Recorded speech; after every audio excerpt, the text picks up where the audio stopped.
주님의 이름으로 예배로 나오신 여러분들을 환영하고 축복합니다.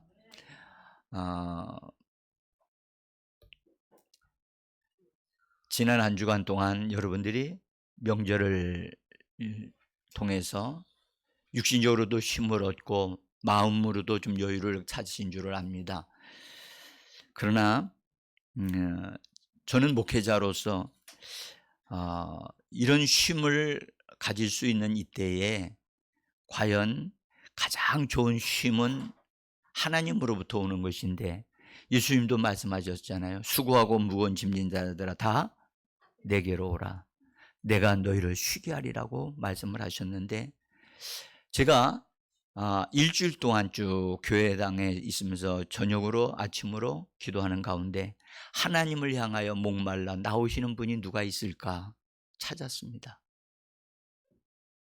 그래서 정말 이 시대가 물질적으로 부유하구나. 그래서 하나님 물질적인 부유함을 때문에 하나님이 보이지를 않는구나. 그런 생각이 들었어요. 기도하면서 잘 사는 것이 과연 여러분 축복인가? 그렇다고 해서 못 사는 게 축복도 아니거든요. 근데 우리는 잘 살든 못 살든 우리들의 관점은 하나님에게, 우리 주 예수에게 맞춰줘야 할 줄 믿습니다. 그런 마음을 가지고, 그래서 제 오늘 설교 제목을 잃어버린 예수님을 다시 찾아라.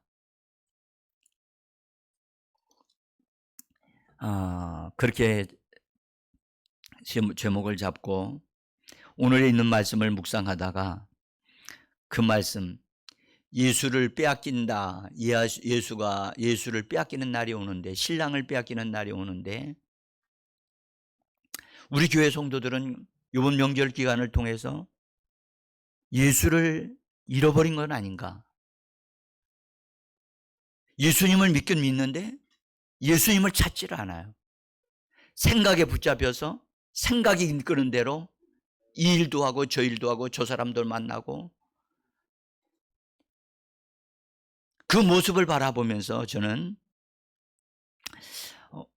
그래서 본래의 제목은 새 포도주는 새 푸대에 담아야 한다라는 제목을 가지고 하려고 하다가 성도들의 상태가 눈에 보이는 것 같았어요. 그래서 잃어버린 예수님을 다시 찾아야 합니다. 우리 한번 같이 말하면 잃어버린 예수를 찾아야 합니다. 여러분들, 예수님을 길러내셨던 마리아와 요셉은 예수님이 13살 때 되어졌을 때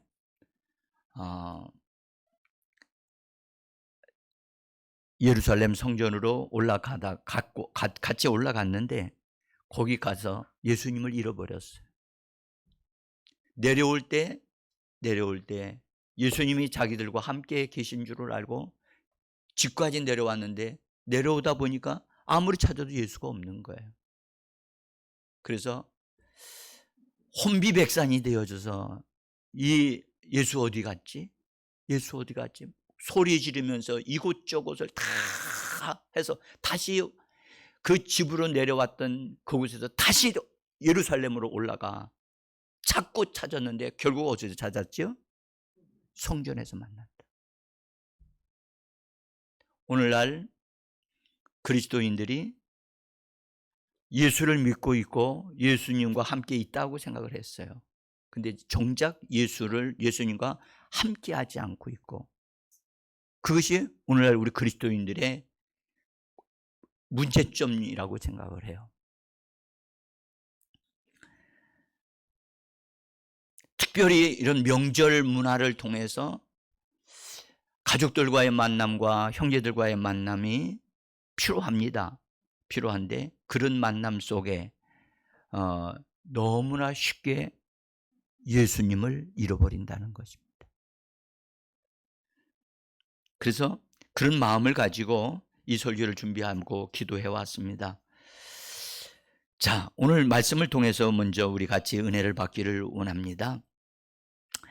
예수님께서 가버나움 그 중풍병자를 고치신 다음에 그 집에서 나와서 그 지역을 이렇게 지나가시다가 그 지역에 쇠관이 있었는데, 쇠관, 요새는 뭐라고 하죠? 쇠무소? 예, 쇠무소. 그 지역을 딱 지나가는데 거기에 앉아서, 쇠무소 안에서 이게 앉아서 일을 하고 있는 마태라고 하는 사람이 일을 하고 있을 때 예수님이 지나가시다가 바라보시오 부르셨어요. 나를 따라오시오. 마태복음 9장 9절입니다. 한번 읽어보겠습니다. 우리 성경 번역이 아니라 다른 번역입니다. 한번 읽습니다. 세관에 앉은 것을 보시고 나를 따라오시오. 예수님이 Follow me, 날 따라오세요. 날 따라오라. 간단한 말씀이거든요. 근데 이 말씀이 얼마나 강력한 빛이었는지, 강력한 자석이었는지 세간에 있었던 마태를 벌떡 일어나게 만들어서 예수님을 따라 나오는. 그럼 세관은 어떻게, 세관에서 일 맡았던 일들이 있을 거 아니에요? 그거 다 내려놓고 그 일을 더 이상 하지 않고 주님께로, 주님과 함께 하는 자로 응답을 하고 나왔다는 이 놀라운 사실을 성경은 말씀을 하고 있습니다. 하나님이 나를 부르셨다. 하나님이 나를 부르셨다고 하는 감격과 감동. 주님이 나를 부르셨다. 여러분들 오늘 이 자리에 나오신 것은 여러분들 성령께서 여러분들을 부르셨기 때문에 나오신 줄 믿습니다.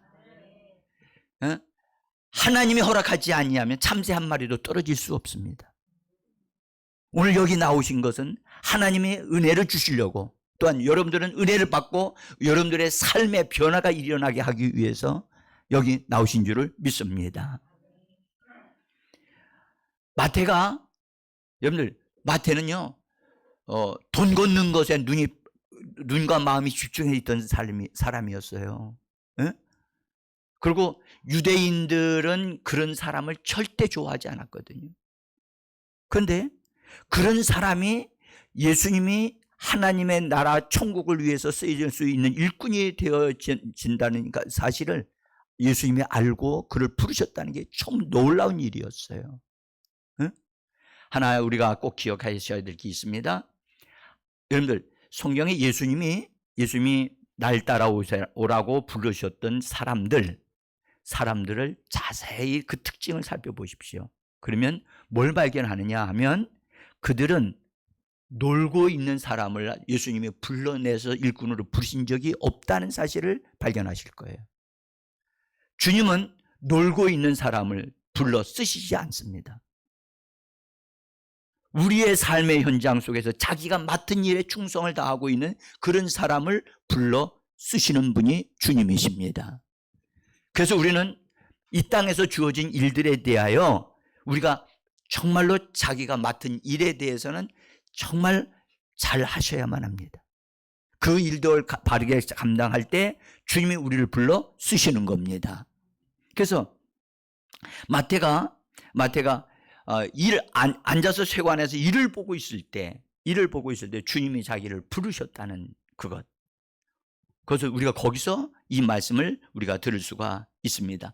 또한 마태가 자기를 불러주신 것에 대해서 너무너무 감격하고 감사해서 자기 집에 예수님을 초대하고 가지고 예수님과 예수님의 제자들을 초대해서 식사 대접을 하고 싶다고. 그래서 대접을 하기 위하여 그 집으로 모시고 예수님을 갔습니다. 근데 집이 컸던 것 같아요. 아마도 틀림없이 마태도 그때 당시에 돈을 거둬들이는 일을 많이 했기 때문에 아마도 마태도 회개하기 위해서 굉장히 힘들었을 거다. 저는 그렇게 생각해요. 왜냐하면 세관원들이 여러분들 돈을 많이 이게 거두어들이기 위해서 또 그 중에서 일부 자기들이 뭐 이렇게 받는 것도 없잖아요. 있었겠지요. 그러다 보니까 이 마태는 집이 커가지고 집에 있는 사람들도 많고 이래가지고 뭐 좀 잘 살았던 것 같습니다. 근데 어쨌든 예수님이 이 마태의 초청을 받아서 그 집에 들어가셨는데, 예수님만 들어가신 게 아니라 예수님의 제자도 들어가고, 그러면 예수님의 제자만 들어간 게 또 아니었습니다. 따라오지 않아도 될 사람들이 거기에 다 더불어 따라와서 그 잔치 자리에 함께 하게 되어졌습니다. 자, 여러분, 오늘날도 동일합니다. 예수님을 향하여 나오지만 정말 예수님을 알고자 하고 믿고자 해서 나오는 사람이 있고, 여러분들 그냥 예수님을 어떤 분인가를 알기 위해서 그냥 따라오는, 구경하는 사람들도 있어요. 우리는 예배로 나올 때는 여러분들 구경하기 위해서 나오는 자가 되어져서는 안 됩니다. 아멘. 예배의 참여자로서 그 예배를 위하여 일주일 동안에 계속해서 기도하셔야 되고, 이 예배에 참석해서 내가 예수 그리스도를 만나고 예수 그리스도께서 내게 주시는 말씀을 통해서 내 인격이 변화가 일어나고 영적인 상태가 새로워지는 역사가 있기 위하여 기도해 주셔야만 합니다. 그래서 예배는 주님과의 만남이거든요. 인격적인 만남이란 말이죠. 만남은 말씀을 통해서 이루어지는 것이고 성령께서 우리에게 역사하실 줄 믿습니다. 자, 잔치를 베푸는 자리에 여러분들, 주님을 마음으로 믿는 것은 구원을 위한 거예요. 그런데 주님을 따르는 것이 있어요. 믿는다고 해서 다 따르는 거 아닙니다. 주님을 따르는 자가 되어지는 것은, 이것은 천국에 참여하기 위하여 따르는 거예요. 나는 여러분들에게 여쭤보고 싶습니다. 하나님의 나라에 들어가기 위해서 우리는 예수 그리스도를 마음에 영접하고 예수를 믿음으로 구원을 받았습니다. 받은 것으로 만족하는 사람이 있는가 하면 천국을 얻기 위하여 그것을 침노하기 위하여 신앙생활을 하는 사람이 있다는 거예요. 우리는 예수를 믿는 것으로 끝나지 말고 정말 천국을 침노하여 천국 안에서 우리에게 주시고자 하시는 그 신령한 복을 얻어 누리는 저와 여러분들이 되어지기를 간절히 원합니다. 이 자리에, 이 잔치 자리에 사람들이 참여했는데, 성경은 그 당시에 종교 지도자들이었던 바리새인들이 있었고, 침례 요한을 따라다니는 제자들이 거기에 같이 와 있었어요. 또 다른 하나는 죄인들과 병든 자들이 그 자리에 있었어요. 예수님은 항상 어느 곳에 가시든지 병든 자를 고쳐주셨고, 또 그 다음에 죄인들의 죄를 용서하시고 그들의 죄에서 눌림에서 해방되어지도록 해주시는 일을 해오셨습니다. 여러분들, 예수님은 지금도 이 일은 오늘날도 동일하게 행하고 계신 줄을 믿습니다. 오늘도 이 예배에 나오신 분들 가운데 병든 자를 치료하시는 분이 분명히 있습니다. 그리고 마음에 죄 때문에 힘들어하고 정말 마음 아파하는 그런 분들도 우리 주님은 주님의 보혈로 깨끗하게 씻음 받을 수 있도록 은혜를 베풀어 주실 줄을 믿습니다. 자, 근데 이 자리에 참석해서 예수님이 식사를 하시는 자리에 제자들만이 아니라 거기에 죄인들도 있고, 여기서 유대적인 사람들의 입장에서 죄인들이란 여러분들, 그 당시에 죄인들이라고 취급받을 수밖에 없었던 사람들이 있었어요. 예? 어떤 사람들이 죄인일까요? 본래는 세관원들은 유대인들이 가장 미워하는 사람들 중에 한 사람들이었어요. 왜냐하면 유대인들에게서 세금을 걷어서 누구에다 갖다 바쳐요? 로마에다 갖다 주는 거예요. 그러니까 이 세관원들은 유대인들을 위한 사람이 아니라 로마 정부를 위하여 일을 하는 사람들이에요. 여러분들, 우리나라가 일제시대 때에 우리나라에도 세금 걷어들이는 사람들이 있었어요, 없었어요?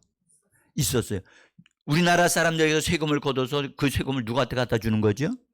일본 사람을. 그러니까 그런 사람을 우리나라 사람들이 좋아해요, 안 좋아해요? 그리고 그런 직업을 가진 사람을 자식들한테 그런 직업을 가지라고 하겠어요? 안 하겠어요?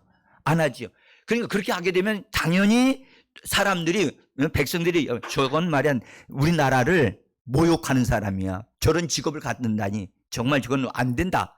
막 그렇게 지탄의 대상이었잖아요. 똑같았어요.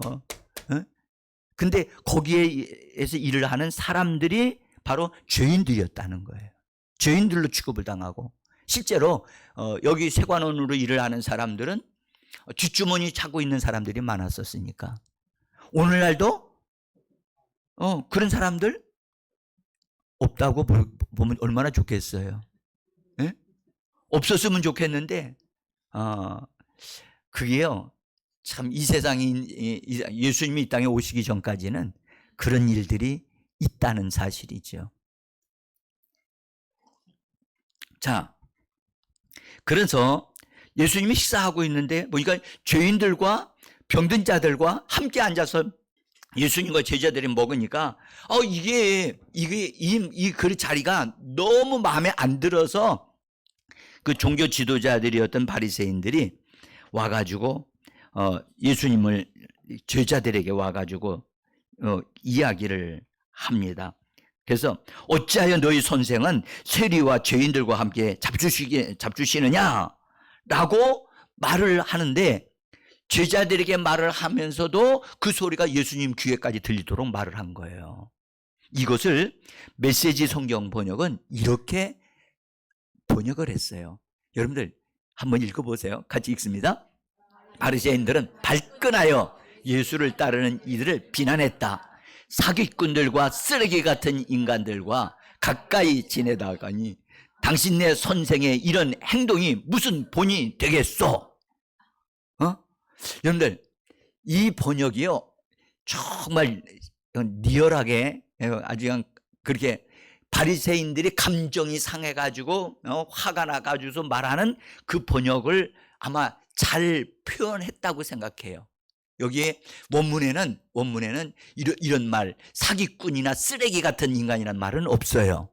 근데 내용으로 이렇게 짐작해 보건대 충분히 이렇게 말할 수도 있겠다라고 생각이 드는 거예요. 근데 여러분들 이런 말을 했던 바리새인들은 스스로 자기들은 의롭다 하는 사람들이에요. 자기들은 율법을 지켰고 하나님의 법대로 지켜가지고 하나님께로부터 복도 받고 우리는 의롭다 하는 사람이다. 그러니까 의롭다 하는 사람들의 눈에는 뭐가 띄죠? 내가 옳다고 하는 사람들에는 다른 사람의 잘못된 것만 눈에 보이는 거예요. 자기가 약하다 하는 사람은 다른 사람들의 약함도 이해가 되어지잖아요. 근데 이 사람들은 자기들은 스스로 의롭다라고 생각하니까 다른 사람들의 못하는 것, 잘못하는 것 눈에 크게 띄어지는 거예요. 그래서 예수님은 너희 눈에 다른 사람의 눈에 티가 들어있는데 너희 눈에는 들보가 들어있다. 들보가 들어있는 사람이 티를 눈에 들어있는 사람, 그걸 어떻게 얘기하겠어요? 빼줄 수 없잖아요. 또 그런 입장에 있었던 거지요. 자, 그래서 막 이렇게 막 신랄하게 비난하듯이 그렇게 예수님이 들으시라고 그 얘기를 한 거예요. 그러니까 대놓고 못하고 어떻게 했어요? 제자들을 향하여 우회해가지고선 예수님을 아주 공경에 취하도록 본이 되지 않는 행동을 지금 당신이 하고 있습니다. 우리는 의롭다 하는 사람들도 저 죄인들하고는 같이 안 먹는데 어떻게 위대한 선생이라고 하는 이분이 이렇게 하실 수 있느냐? 지금 이렇게 얘기를 하고 있는 것입니다. 그 얘기를 들으신 예수님은 두 가지로 말씀을 그 자리에서 바로 하셨습니다. 12절에서 이렇게 말씀합니다. 건강한 자에게는 의사가 쓸데없고 병든 자에게야 쓸데있느니라. 13절에서 또 말씀하십니다. 같이 읽습니다. 나는 의인을 부르러 온 것이 아니요 죄인을 부르러 왔느니라. 예수님은 즉시로 자기 자신을 의사라고 말씀을 하시면서 뭐라고요? 여러분들, 유명한 의사가, 내과 의사가 있어가지고 그 사람한테 가서 가기만 하면 그냥 확실하게 낫는 거야. 그런 의사 있으면, 여러분들 있으면 그 사람한테 가서 도움받고 치료받고 자 해서 가요, 안 가요? 아무리 기다리고 만 시간 기다린다 해도 가요, 안 가요? 가지요. 나는 여러분들에게 이 말씀 드립니다. 오늘 지금 예수님이 우리에게 뭐라고 얘기하시죠? 나는 의사다. 여러분들 예수님이 의사 되심을 믿으십니까? 저는 오늘 우리 가운데 어떤 분을 하나님이 치료하실 것이라고 저는 확신합니다. 네? 치료하십니다. 그래서 여러분들 성경에 너희가 예배로 나올 때, 하나님께로 나올 때 그 예배 가운데서 하나님을 찾아야 된다는 거예요. 아까도 기도하시는 분이 그랬죠. 하나님을 찾고 찾으면 하나님께 만나 주신다고 말씀하셨듯이 하나님 앞에 그냥 나와 있는 것으로만 끝나시면 안 됩니다. 하나님, 나는 하나님을 찾습니다. 나는 하나님을 만나야 됩니다. 하나님 나를 만나 주셔야만 합니다. 그런 열정이 일어나야 됩니다. 에? 그냥 오셔서 가만히 앉아만 계시면 앉았다가 그냥 가시는 것밖에 안 되는 거예요. 에? 찾아야 되는 거예요. 다들 찾아야 한다. 찾아야 됩니다. 찾는 사람은 여러분들 눈동자가 살아있어요. 에? 그래서 의사라고 말씀하시면서 그리고 죄인을 부르러 오신 죄인을 가까이 하시고 죄를 사하시는 긍휼이 많으시고 용서하시는 그분이라는 거예요. 에? 자, 여러분들 병든 자에게 의사는요 긍휼히 여기는 마음을 가지고 병든 자를 의사가 만나잖아요. 에? 불쌍히 여기는 마음을 가지고. 에?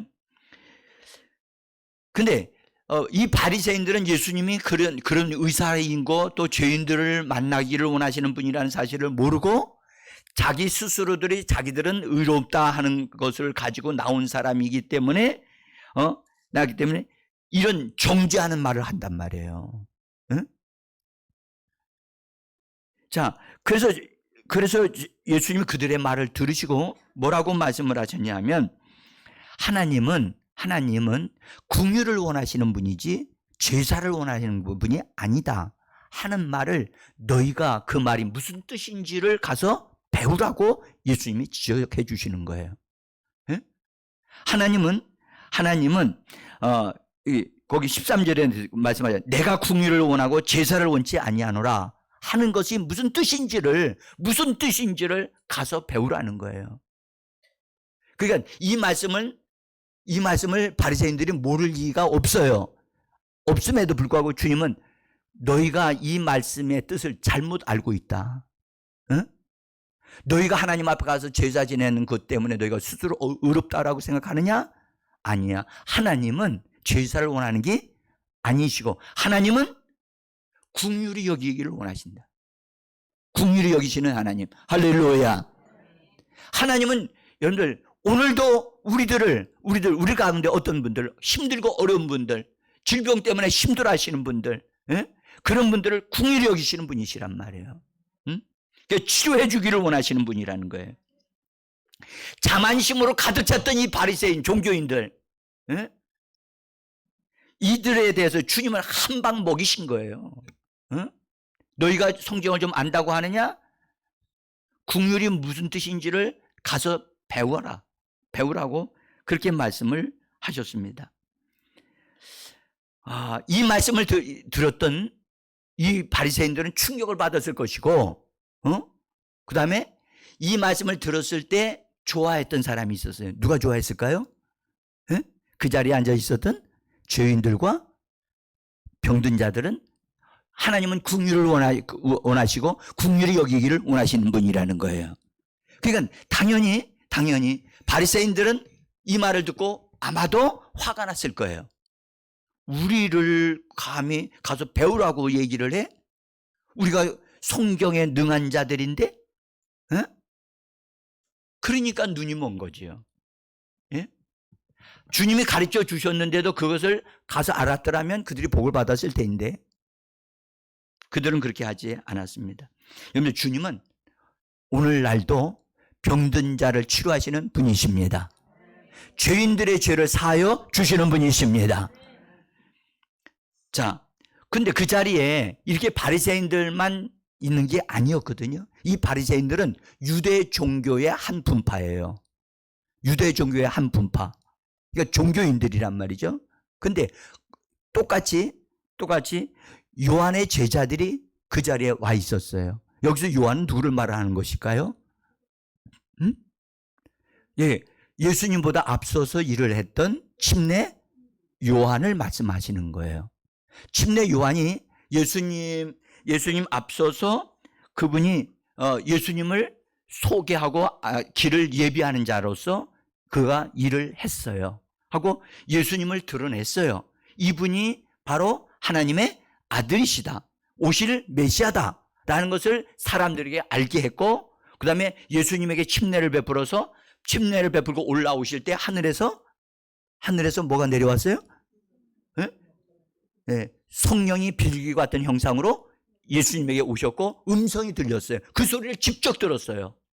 요한이 하나님의 음성. 여러분들 이거 보통 축복이 아니거든요.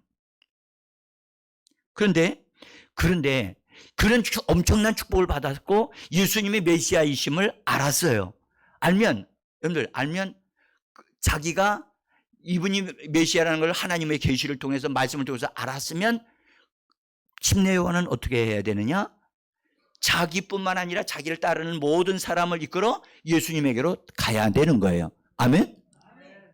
그런데 정말 놀랍게도 침례 요한은 자기뿐만 아니라 자기를 따르는 사람들을 그냥 이끌고 자기 길로 가고 있는 거예요.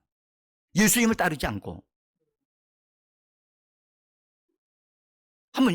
그러니까 문제가 있어요, 없어요? 이거 심각한 거거든요. 심각한 거라고요. 그래서 예수님을 드러내 놓으신 그분이 나는 이분의 신발끈도 풀기도 감당치 못할 사람이다. 아주 기가 막힌 말을 하셨어요. 근데 신발끈이라도 풀기 위해서라도 예수님 따라가야 되는 거 아닌가요? 아멘? 근데 예수님 안 따라요. 오늘날도 마찬가지예요. 예수님은 사람들에게 소개하고 예수님을 안내해요. 근데 정작 자기 자신은 예수님을 안 따르고 있어요. 응? 여러분들 목회자들 가운데도 여러분들 목회를 하지만 성도들로 하여금 예수님을 따르게 해야 되는데 자기를 따라오게 하는 사람들이 있다니까. 여러분들 목회자는 성도들로 하여금 예수를 따르게 하는 자가 목회자인 줄 믿으셔야만 합니다. 응? 그런데 요한이 자기를 따르는 추종자들을 멀리 딴 데로 보내는 것을 두려워했던지 보내질 않고 자기 길로 가서 예수님이 이쪽에서 침례 베풀면 자기는 저쪽에서 침례를 베풀고 있는 거예요. 그러니까 여러분들 예수님이 드러나셨으면 무대의 주인공은 하나인데 한 분이신데 거기에 다른 주인공이 옆에서 또 움직이고 있는 거예요. 그러면 전체 배경을 조성하고 있는 하나님의 입장에서 그 장소에 주역만 보여야만 되는데 조역이 앞에서 막 움직이게 되어지면 어떻게 해야 돼요? 조역을 어떻게 해야 돼요? 치워야 되잖아요.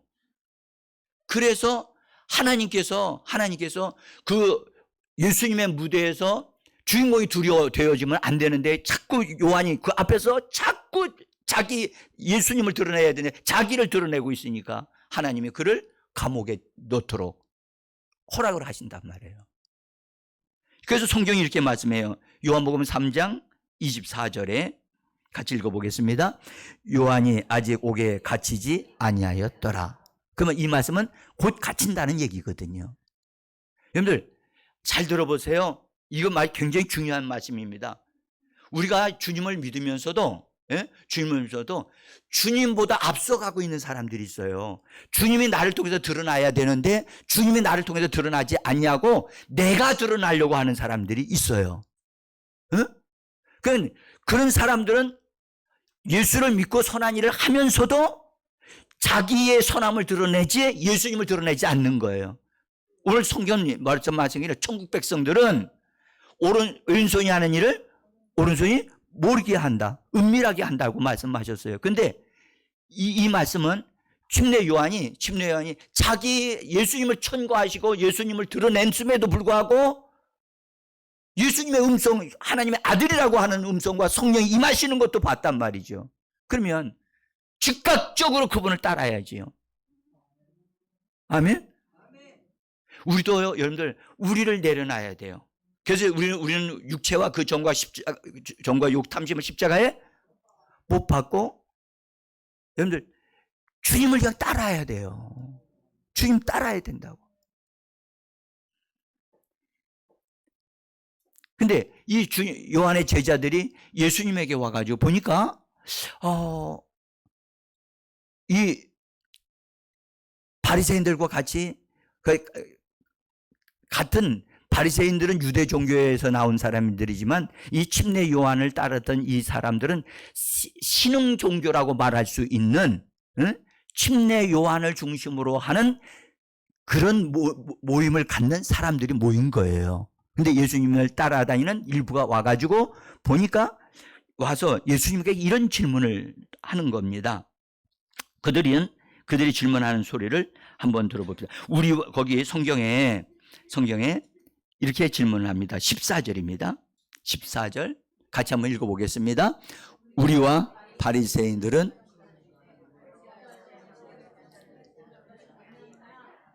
잘 보세요. 우리와 바리새인들은 금식을 하는데 어찌하여 당신의 제자들은 금식하지 아니하시나이까? 여러분들 이 말씀 속에 여러분들 우리와 바리새인들은 한 통속입니다. 그런 얘기를 하고 있죠. 그래서 뭐라 그러냐? 여러분들 유대 종교로부터 나온 이 바리새파 사람들이나 침례 요한을 따르는 그 사람들은 종교적인 차원에서 다 종교인들이라는 거예요. 종교인들. 그래서 종교들은 하나가 될 수가 있어요. 여러분들 지금 우리나라에 여러분들 이거 은밀하게 진행되어져 가고 있는 것 중에 세계 종교를 통합하자라고 하는 여러분들 운동이 지금 진행 중에 있어요. 그것을 이끌어가고 있는 주 핵심적인 역할을 하는 데가 천주교회고, 그 다음에 우리나라의 큰 교회들도 거기에 포함되어 있는 교회가 많아요. KWCC나 KCC인가 뭐 이렇게 해서 그들이 모임이 형성되어 있어요. 지금 여러분들 교회 잘못 선택하게 되어지면 정말 낭패 보게 되어집니다. 그런데 여기 침례 요한의 제자들이 와서 우리와 바리새인들은 금식하는데, 여러분들 금식하는 것이 우리를 거룩하게 합니까? 거룩하게 하는 게 아닙니다. 그때 당시 종교인들은 자기 자신들을 복종시키기 위하여 금식을 했어요. 일주일에 한 번씩, 어떤 이는 두 번씩 그렇게 했어요. 그러니까 우리는 금식을 하는데 왜 당신과 당신의 제자들은 금식하지 않습니까? 왜 우리와 함께 하나가 되지 못합니까? 지금 그런 얘기를 하는 거예요. 여러분들 종교인들은 예수님 없이 선한 일을 행하는 사람을 가리켜 종교인이라고 해요. 뭐가 없이? 여러분들 선한 일 사람들 다 할 수 있어요. 구제도 할 수 있어요. 가서 봉사도 할 수 있어요. 김치 담가 줄 수도 있어요. 열심히 가서 동네 쓰레기 치울 수도 있어요. 그런데 여러분들 그렇게 하게 되어질 때 그들은 예수 없이 그렇게 일을 한다는 거예요. 그러나 예수 믿는 사람들은 그렇게 스스로 그렇게 일하는, 예수님이 나를 통해서 일을 하게 하시니 나는 예수의 이름으로 가서 봉사합니다 해서 예수와 함께 봉사하는 거예요. 할렐루야. 우리는 예수님과 분리될 수 없어요. 그래서 우리가 그리스도인이라고 그러잖아요. 아멘. 그리스도 없이 나가서 봉사하는 모든 봉사는 다 종교적인 행위예요. 그것으로 인해서 자기들이 나는 이렇게 봉사했네, 나는 이렇게 했습니다라고 그들은 자랑스럽게 말을 해요. 예? 그게 자랑거리가 된단 말이에요. 그러나 그리스도인들은 나가서 선한 일을 한다 할지라도 내가 한 것이 아니라 나를 통해서 예수님이 나를 사용하셔서 그 일을 하게 하심으로 내가 한 것이 아니라 누가 했다? 예수님이 하게 하신 겁니다 하고 우리는 자랑할 게 없습니다. 이렇게 되어지거든요. 그리스도 없이 여러분들 선한 일을 하는 사람들에 대해서 여러분들 그런 것 좀 귀한 일이라고 생각하기도 합니다. 그러나 우리 그리스도인들은 그렇게 봉사하는 것을 본받으면 안 됩니다. 우리는 예수로 말미암아 예수를 통하여 일을 해야 될 줄 믿습니다. 올해 2025년도 여러분들 우리가 착한 일을 할지라도 예수의 이름으로 행하게 되어지기를 예수의 이름으로 축복합니다. 그래서 우리는 예수의 이름을 우리에게 주셨단 말이죠. 예? 그래서 우리를 그리스도인이라고 불러요. 여러분들 그리스도인은 철저하게 그리스도 예수를 통해서 사는 사람을 그리스도인이라고 하는 것입니다. 종교인과 그리스도인은 절대 같아질 수가 없어요. 그리스도인은 그들의 머리는 예수 그리스도이시고 종교인들은 그리스도가 없단 말이에요.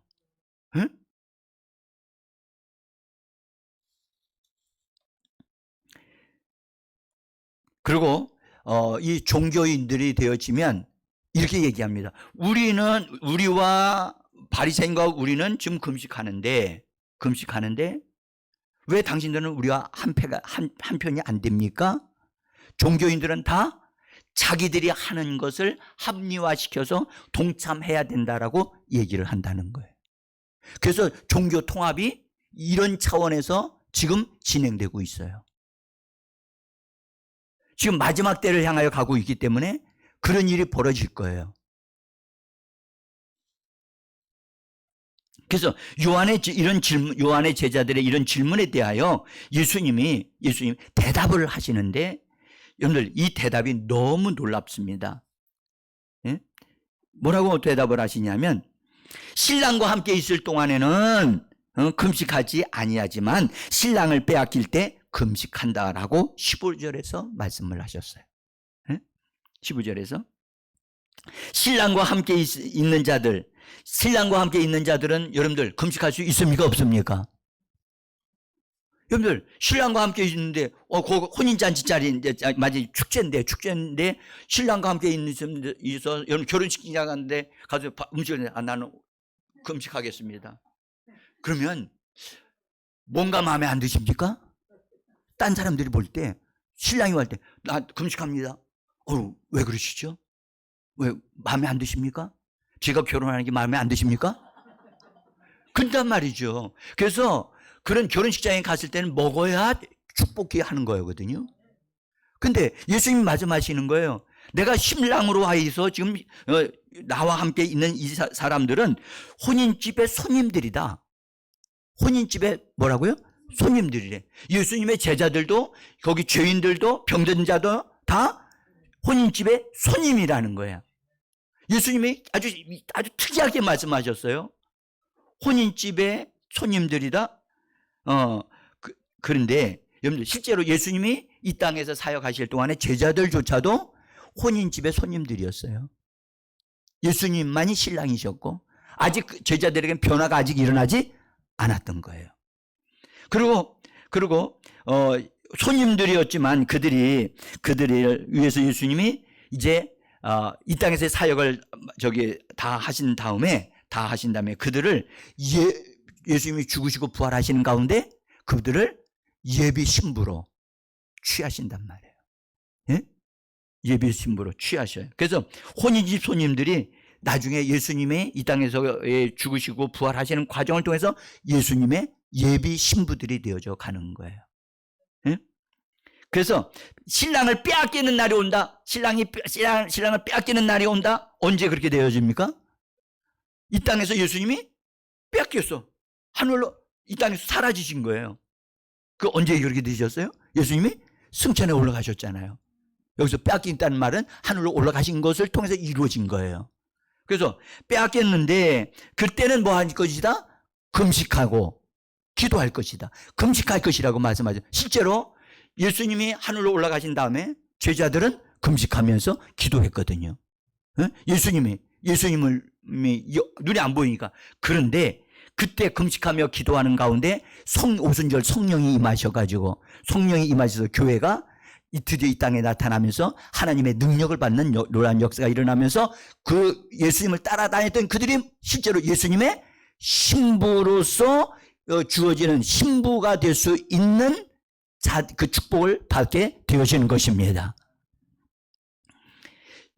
우리들도 여러분들 과거에는 죄인들이었잖아요. 죄인이었는데 예수를 믿고 교회로 들어왔어요. 교회 생활을 통해서 우리가 예수의 신부로 단장되어져 가고 있는 줄 믿으시기를 바랍니다. 반드시 여러분들, 우리는 신부는 예수 믿어 구원받았다고 신부가 되어지는 게 아니거든요. 단장되어져야 되는데, 그래서 교회 생활을 통해서 그런 단장되어지는 그런 준비하는 기간을 허락하여 주신 겁니다. 자, 어쨌든, 사랑하는 성도 여러분, 우리는 여기서 우리가 지금 현재 교회 안에 들어와 있는 성도들로서 우리는 예수님의 신부로서 준비되어져야 할 줄 믿습니다. 여러분들, 구약에 아브라함의 아들이 이삭인데, 이삭의 아내를 결혼시키려고 하니까 아내를 구하기 위해서 아브라함이 종을 보낸단 말이에요. 나이가 많은 종을 보내서 신부를 데려오잖아요. 그죠? 거기 나이 많은 종은 바로, 그 종은 뭘 의미하느냐? 성령을 의미하는 거예요. 그리고 그 종은 아브라함이 가지고 있었던 금은 보화를 가지고 가가지고 신부에게 갖다 주고, 신부는 그것을 가지고 단장을 하고 남편 눈에 보인 적이 없음에도 불구하고 신랑에게로 가겠다고 해서 신랑을 향하여 출발하도록 하는 사건이 창세기에 나와요. 그래서 그것이 뭐냐? 성령에 의하여 신부가 단장되어져야 할 것을 성경이 우리에게 말씀하고 계시는 겁니다. 여러분들, 우리는 교회 생활을 형식적으로 신앙생활을 하면 절대 안 됩니다. 교회 생활은 나 자신이 깎여지고 다듬어지고 제거되어질 건 제거되어지고 예수의 것으로 물들어져야만 예수의 신부가 될 수 있는 겁니다. 사랑하는 성도 여러분, 우리는 새로운 피조물이라고 성경 말씀하지요. 정말 우리는 예수 그리스도의 인격을 닮아가는 하나님의 사람이 되어져야만 합니다.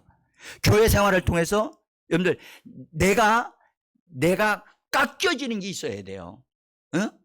내가 깨지어지고 부서지는 게 있어야 된단 말이죠. 그것이 교회 생활이에요. 그래서 말씀을 통해서 깎여져야 되고 새롭게 되어져야 되고, 우리가 예수 믿는 사람이라서 만사 형통이 됩니까? 안 됩니까? 여러분들, 그렇게 되어졌다면 아마 예수 믿는 사람이요, 뿔 달린 사람이 너무 많을 거예요.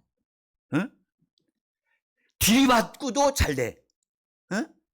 욕심 부려도 잘 돼. 그건요, 여러분, 절대 축복이 아니에요. 깎여질 건 깎여줘야 되잖아요. 예수의 신부로서 산돌들이 되어져야 되는데, 할렐루야. 흙냄새가 막 나면 안 되거든요. 산돌이 되어져야 되거든요. 따라서 산돌이 되어야 한다. 여러분들, 산돌이 되어져서 다듬어진 돌이 되어져야 된단 말이죠. 다듬어져야 되려면 여러분들, 다듬으시는 성령님께 우리가 자꾸 들어가야 되잖아요. 성령에 의해서 기름칠해져야 되고 변화가 일어나야 되잖아요. 그래서 하나님께로 나가서 하나님을 찾으면 하나님이 우리를 만나 주시고 우리에게 변화가 일어나게 하여 주실 겁니다. 그래서 우리의 삶의 현장에 있어 어떤 일들이, 고난스러운 일들이 있어요. 힘든 일이 있어요. 우리에게 문제들이 있어요. 그 문제가 너무 큰 괴로운 일이에요. 여러분, 그것이 왜 있느냐?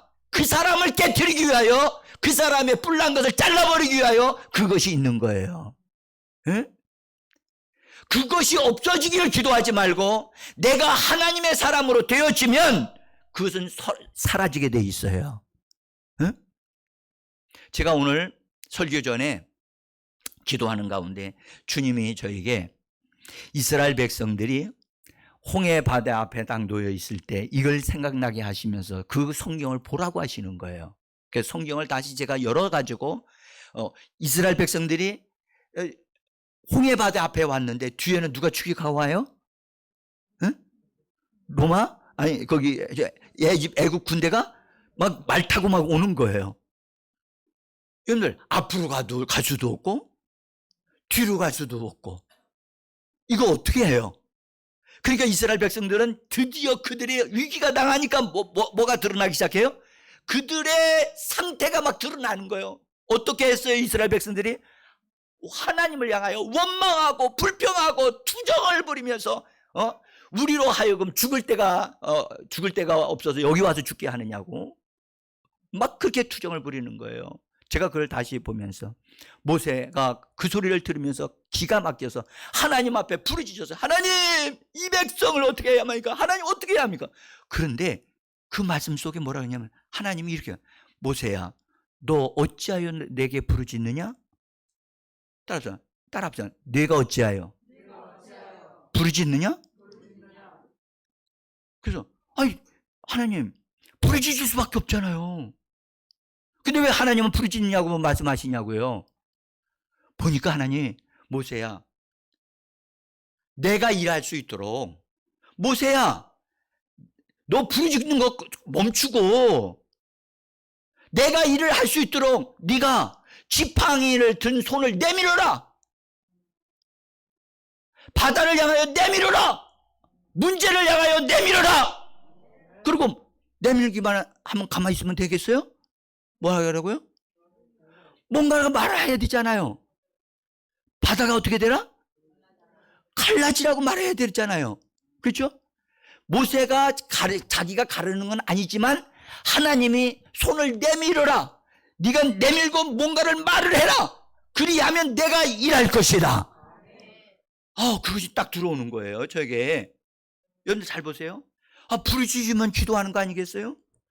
너 모세야 지금 부르짖는 필요 없어. 네가 할 일은 문제를 바라보고 문제를 향하여 손을 내밀어. 손을 내미는 게 뭐예요? 지팡이를 들고 내밀으라는 거예요. 우리는 어떻게 해야 돼요? 우리에게 주신 지팡이가 있죠. 우리에게 주신 지팡이가 뭐예요? 우리에게 주신 이름이 여러분 우리에게 주신 지팡이가 뭐예요? 예수의 이름이 있잖아요. 아멘. 이 예수의 이름도 나오지도 않네요. 좀 보니까 예수의 이름이 있잖아요. 예수의 이름을 말하면서 예수의 이름으로 손을 내밀면서 문제를 향하여 뭐하라? 말하라. 명령하라는 거예요. 그래야 내가 일을 한다.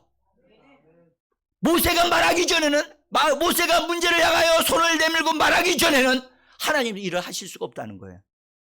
여러분 이 말씀 잘 기억하셔야 돼요. 하나님은 우리와 함께 하시는 하나님이 우리를 통해서 뭔가를 하기를 원하시는데 우리가 자꾸 부르짖고만 있어요. 응? 하나님이 나와 함께 하심을 믿어요? 임마누엘 하신 하나님을 믿어요? 하나님 방식대로 행하십시오. 하나님 방식대로 일을 하시란 말이에요. 하나님은 바다를 가르칠 수 있는데도 불구하고 모세가 그 말을 하기 전까지는 하나님은 아무것도 하실 수 없었어요. 누구 책임이요? 네? 원망과 불평하는 상태에 머물러 있을 겁니까? 언제까지 애굽 이스라엘 백성과 똑같은 스타일로 살 겁니까? 네? 여러분들 우리는 이 사건을 이렇게 잘 보시면서 우리는 이미 교회 안으로 들어와 있는 예수님의 신부들로 단장되어가는 사람들이에요. 할렐루야. 우리는 예수님이 주시는 걸 가지고 이 땅에서 사용할 줄 알아야만 합니다. 에? 우리가 주님이 우리에게 주시는 걸 가지고 우리는 단장해야 될 뿐만 아니라 예수의 이름을 주셨다면 그 이름을 들고 사용해서 우리의 환경을 다스리고 처리할 수 있으셔야 돼요. 아멘.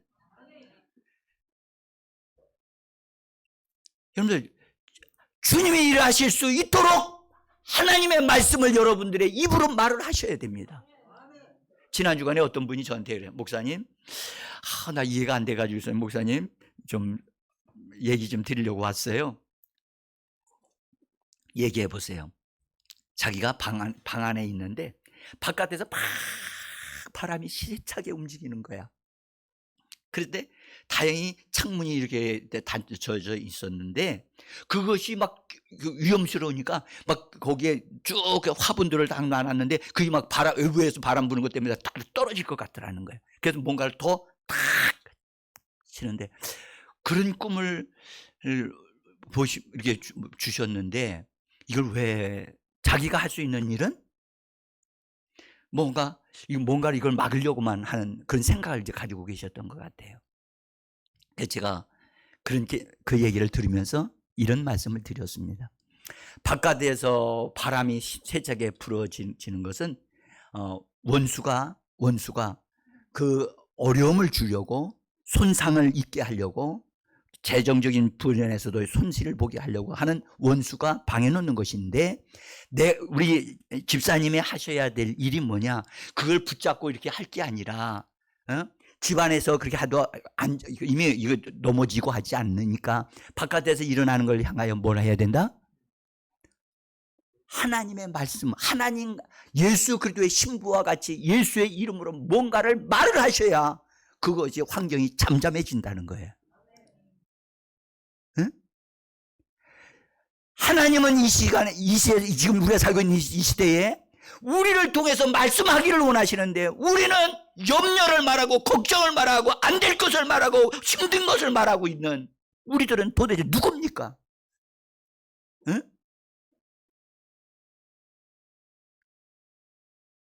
성경은 오늘 우리에게 뭐라고 말씀하시냐면 하나님의 어린 양이 우리를 어디로 인도하든지 따라가는 자야. 어린 양이신 예수님과 같은 삶으로 우리가 삶을 살아가야 할 줄 믿습니다. 2025년도 여러분들 우리는 정말로 어린 양이 어디로 인도하든지 어린 양이 하고자 하시는 방식을 따라서 그대로 명령하면 환경이 잠잠해지고 다스려질 줄 믿습니다. 응?